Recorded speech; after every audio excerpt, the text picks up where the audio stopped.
reach out and touch the world with your love.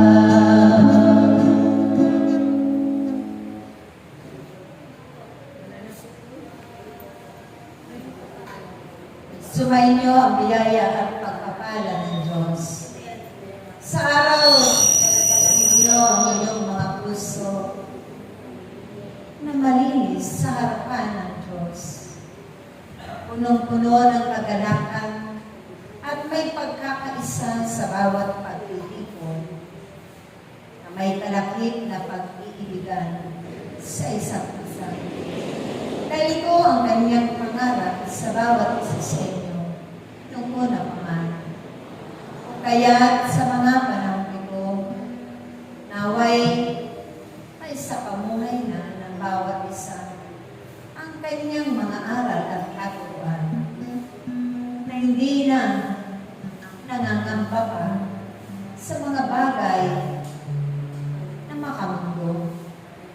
Pagkos, itinutuon na lamang ninyo ang inyong mga puso sa Diyos na makapangyarihan sa lahat.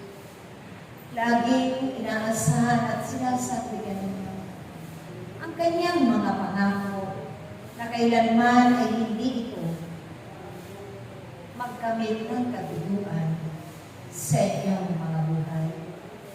Pagkos ito'y magkamit ng katotohanan na ibibigay niya ang lahat-lahat ng yan sa araw-araw ng inyong mga buhay. Ipagkakaloob niya dahil siya ang Diyos na mayaman sa lahat na inyong pinananaligan, pinananampalatayanan, magpakailanman. Kung kaya't aking mga anak, lagi nawa kayong nakaunay sa Kanya sa araw-araw ng inyong mga buhay. Lagi kayong umaasa sa Kanya sa lahat ng bagay dahil hindi na ninyo aalalahanin pa ang inyong mga pangangailangan sa araw ng bukas. Siya na ang nakakabatid ng lahat ng inyo. Hindi man ninyo pa hingin sa Kanya. Ito'y lagi nang may nakahandang biyaya at pagpapala ay pagkakaloob niya magpakailanman. Kung kaya't sa inyong mga pagsunod sa kalooban niya, walang kabiguan, wala nang aalalahanin pa, pangangamba pa, wala nang kapatakutan pa, dahil sinunod ninyo ang mga mahalagang ipinag-utos niya. At ito naman ay pinagsusulikapan ninyo, unti-unting mais sa pamuhay. Mahabang proseso man ng pagsasanay, subalit ang lahat ng yan ay sulit sa Diyos at ito ang Kanyang pinanunguhan. Lagi ninyong pasalamatan ang nakakamta ninyong mga biyaya sa araw-araw ng inyong mga buhay. Lagi ninyo siyang paparangalan at huwag lilimutin na tawagin sa tuwina na nagmula sa puso ninyo.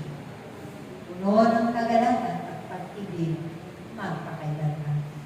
Kaya sa araw na ito na kayong pinagpalang muli, tinipon muli sa damong kabanal-banalan ito.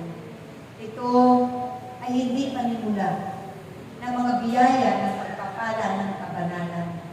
Kung kayo man ay sinasanay ng Diyos patungo sa paggawa ng kabanalan, ito'y inyong kasalamatan. Mga hiwaga ito at imalak sa inyong buhay na nakakamta ninyo at nararanasan magpahanggang sa wakas. Ang Kanyang salita kailanman ay hindi maglalaho. Maglaho ng lahat sa mundong ibabaw. Subalit, ang kaliit-liit ang Kanyang mga salita o bahagi kailanman ay hindi mapapala. Amen. Praise Yahweh.